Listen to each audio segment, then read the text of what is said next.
जय श्री कृष्णा। राधे राधे। आज आप लोग सुनेंगे एक गरीब की शिव भक्ति की कहानी। रोज की तरह मजदूरी से लौटती हुई गीता थक कर एक पेड़ के नीचे बैठ गई। तभी उसकी नज़र सामने एक पत्थर पर पड़ी जो शिवलिंग जैसा लग रहा था। वो सोचने लगी, अरे यह तो शिवलिंग लग रहा है, पर लगता है यहाँ सेवा करने वाला कोई नहीं है। अरे यह तो भोलेनाथ का रूप है, मैं इनकी सेवा करूँगी। भोलेनाथ बहुत जल्दी प्रसन्न हो जाते हैं। कल से रोज़ सुबह काम पर जाने से पहले इनकी पूजा करूँगी। अगर भोलेनाथ प्रसन्न हो गए तो मेरा भी जीवन बदल जाएगा। यह सोचकर गीता उठी, शिवलिंग के पास पहुँची, उसके आगे माथा टेका और अपने घर चली गई। अगली सुबह नहा धोकर गीता घर से निकली और जैसा कि उसने सोचा था शिवलिंग के पास गई, उस पर जल चढ़ाया, फूल चढ़ाई, प्रार्थना की, माथा टेका और काम पर चल दी। गांव शंकरपुर की रहने वाली गीता एक अनाथ लड़की थी। गरीब थी, इसलिए मेहनत मजदूरी के सिवा कोई रास्ता नहीं था। इस बार उसे एक खेत में फसल कटाई का काम मिला था, जिसे वह दूसरी मजदूरों के साथ कर रही थी। काम करते करते उसकी बात अपनी सहेली मीना से हुई। गीता, कुछ सोचा है तूने? यह काम तो कल खत्म हो जाएगा, उसके बाद क्या होगा? भोलेनाथ सब अच्छा ही करेंगे, मीना ने कहा। कोई न कोई रास्ता निकल ही आएगा। मैंने सुना है कि यहाँ के जमींदार साहब अपनी हवेली का काम करवा रहे हैं, उन्हें भी मजदूरों की ज़रूरत है। मैं तो परसों वहाँ जाकर बात करूँगी, तू भी आ जाना। ठीक है, तू जा रही है तो मैं भी चली जाऊँगी। यह कहकर गीता और मीना अपने अपने काम में लग गई। 2 दिन बाद सुबह सुबह काम की तलाश में निकलने से पहले रोज़ की तरह गीता ने शिवलिंग पर जल चढ़ाया, पूजा की और प्रार्थना की। भोलेनाथ, आज मैं एक नए काम के लिए जमींदार के यहाँ जा रही हूँ। मेरी मदद करना, अपना आशीर्वाद देना कि मेरा काम हो जाए। भोलेनाथ का आशीर्वाद लेकर गीता जमींदार के यहाँ पहुँच गई।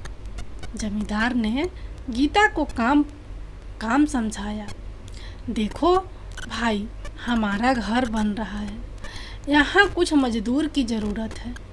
घर बनाने के काम में मैं और कटी हुई फसल को संभालने के काम के लिए तुम्हें 2 वक्त के खाने के साथ रोज़ के 100 रुपये पर काम मिलेंगे। हाँ, काम ईमानदारी से करना होगा। मीना ने बोला, जी सरकार, मैं पूरी ईमानदारी और पूरी मेहनत से काम करूँगी। जमींदार ने गीता को काम पर रख लिया। गीता अपनी सहेली मीना और दूसरे मजदूरों के साथ मिलकर काम करने लगी। कभी ईंट उठाना, कभी गरा मीठी मिलाना, कभी गोदाम में जाकर फसलों को ठीक से रखना। कई दिनों तक ऐसे ही काम चलता रहा। गीता खुश थी कि खाने को तो मिल ही रहा है। जब काम खत्म होगा तो इकट्ठे पैसे मिल जाएंगे और वो उसके काम आएंगे। वो भोलेनाथ से भी अपने खुशी को बताती है। भोलेनाथ, आपकी कृपा से अच्छा काम मिल गया है। मेरे अच्छे पैसे बन जाएंगे। मैंने तो सब तय कर लिया है। जो पैसे मिलेंगे उनमें पहले तो घर की छत बनवाऊंगी। अगर आगे चलकर कोई काम ना मिला तो अपना ही काम कर लूँगी। मेरी माँ भी सब्जियाँ बेचा करती थी, मैं भी वहीं कर लूँगी। बस ऐसे ही अपनी कृपा बनाए रखना। जय भोलेनाथ। भोलेनाथ, यह कहकर गीता ने शिवलिंग के आगे माथा टेका और काम पर चल दी। आखिर एक दिन काम खत्म हो ही गया। उस दिन गीता बहुत खुश थी। मीना, पूरी 40 दिन हो गए हैं। 100 दिहाड़ी के हिसाब से तो पूरे 4000 बन गए। हाँ गीता, जब पैसे मिल जाए तो उन्हें संभाल कर रखना, मुसीबत के समय काम आएंगे। काम खत्म होने पर जब गीता और मीना जमींदार के पास पैसे मांगने पहुंची तो जमींदार गुस्से से भर कर बोला, क्या पैसे? कैसे पैसे? मजदूरी के पैसे। सरकार, आपने कहा था कि जितने दिन मजदूरी होगी उतने दिन खाना मिलेगा और साथ में 100 रुपया रोज के हिसाब से मजदूरी मिलेगी। अरे क्या बकवास करती हो, मैंने ऐसा कब कहा? अरे मैंने कहा था मजदूरी का काम है, तुम दिन भर मजदूरी करोगी और बदले में तुम्हें 2 वक्त का खाना मिलेगा। तुमने मजदूरी की, मैंने खाना दिया, हिसाब बराबर। अब चलो निकलो यहाँ से, अगली बार कोई काम होगा तो आदमी भेजकर बुला लूँगा। नहीं सरकार, आपने कहा था कि 2 वक्त का खाना मिलेगा और 100 रुपया रोज के हिसाब से मजदूरी। चाहे तो मीना से भी पूछ लीजिए। सरकार, अरे मुझे क्या दूध पीता बच्चा समझा है? साथ में इसे भी सिखा पढ़ा कर ले आई हो। अरे मैं क्या तुम जैसी औरतों की चालाकी नहीं समझता? पहले पेट भर कर खाना खा लिया, अब चालाकी से मुझे पैसे लेना चाहती हो। चलो निकलो यहाँ से, कहीं ऐसा ना हो जाए कि मुझे गुस्सा आ जाए और मैं कुछ कर बैठूं। आओ यहाँ से। गीता और मीना को समझ आ गया था कि यह इंसान अब पैसे नहीं देने वाला, यहाँ से चलने में ही भलाई है। गीता और मीना आंखों में आंसू लिए अपने अपने घर चली गई। गीता अपने घर चरपाई पर लेटे लेटे अपनी टूटी छत की ओर देख रही थी। उसकी आंखों में आंसू थे। वह अपने आप से कहने लगी, थोड़े दिनों में बारिश शुरू हो जाएगी। मैंने सोचा था मजदूरी के पैसे मिलेंगे तो छत की मरम्मत करवा लूँगी, पर जमींदार ने तो पैसे देने से ही मना कर दिया। अब मैं क्या करूँगी? इसी तरह आंखों में आंसू लिए गीता अपने आने वाले कल के बारे में सोच ही रही थी। तभी उसे अपनी माँ की कही बात याद आई, बेटा, जिसका कोई नहीं होता उसका ईश्वर होता है। जब समस्या का कोई हल ना निकले तो ईश्वर से प्रार्थना करो, वह हर समस्या सुलझा देता है। माँ ठीक कहती थी, मुझे भोलेनाथ से अपनी समस्या बतानी चाहिए, वहीं कोई रास्ता निकालेंगे। अगली सुबह गीता रोज की तरह शिवलिंग के पास पहुंची।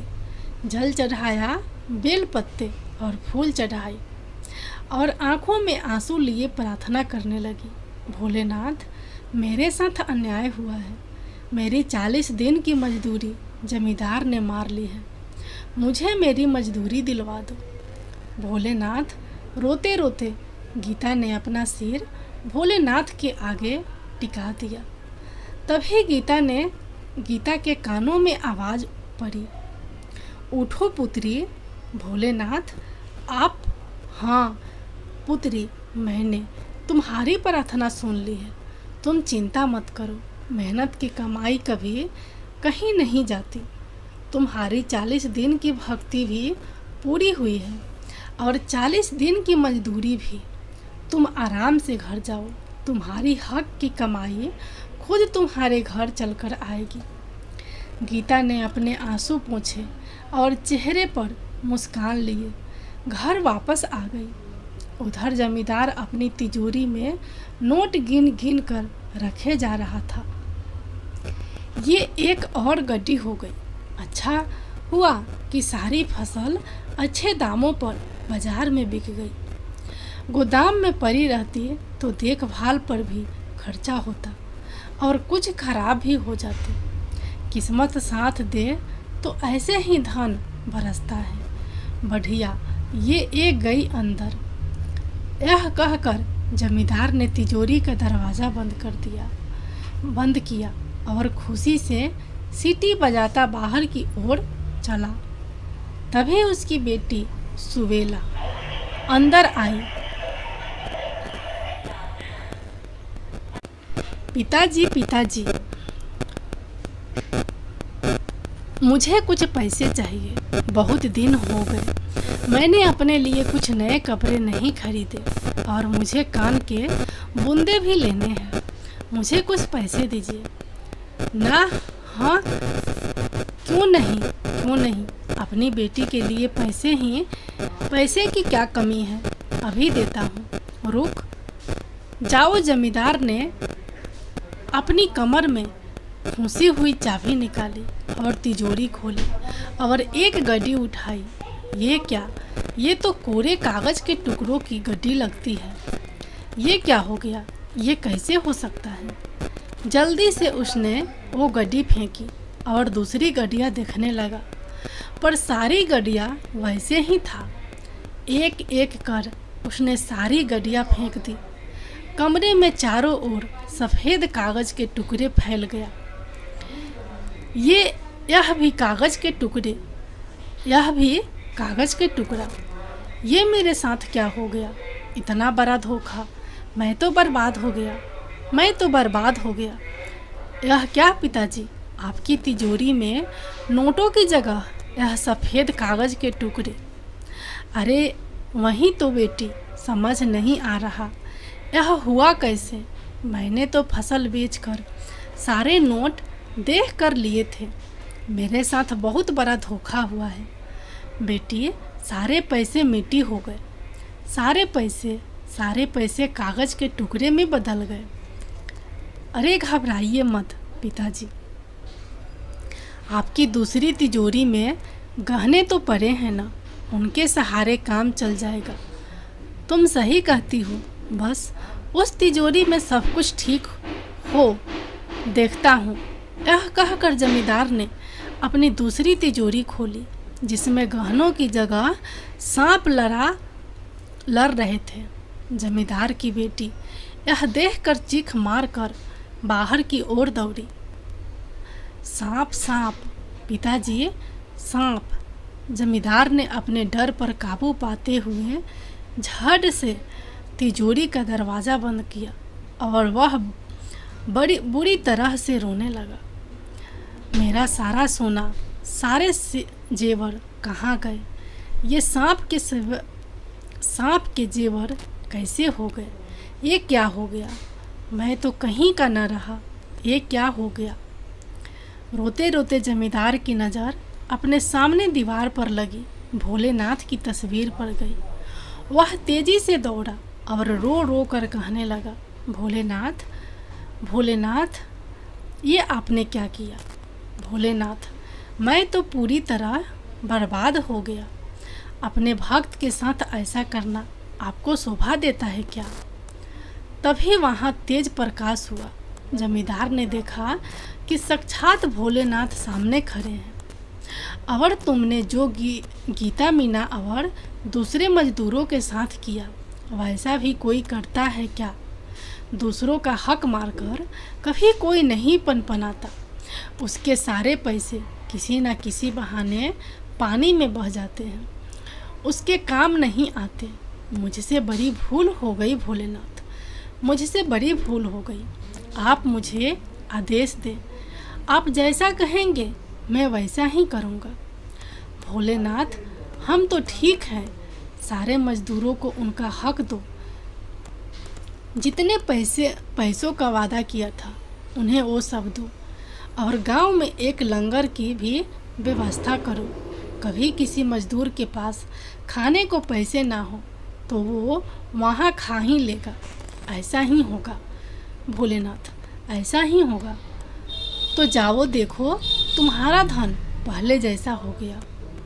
यह सुनते ही जमींदार ने कागज़ के टुकड़ों की ओर देखा जो फिर से नोट बन चुके थे। उसने जल्दी से सबको तिजोरी में रखा। दूसरी तिजोरी खोलकर देखा तो उसमें पहले की तरह जेवर भरे हुए थे। जमींदार ने गीता और दूसरे मजदूरों को बुलाकर उनकी मजदूरी दी। और गांव में एक लंगर का भी इंतजाम किया। गीता ने अपनी छत मरम्मत करवा ली और अपनी सब्जी की रेडी लेकर बेचने जाने से पहले वह शिवलिंग की पूजा अवश्य करती, जल चढ़ाती और एक सब्जी भी अर्पित करती। हे भोलेनाथ, मेरी अच्छी कमाई करवाना और आशीर्वाद देना कि मेरी कमाई में बरकत भी हो। और फिर सब्जी बेचने चल देती। सब्जी ले लो, सब्जी ताज़ा हरी सब्जी। जय भोलेनाथ, जय माता पार्वती।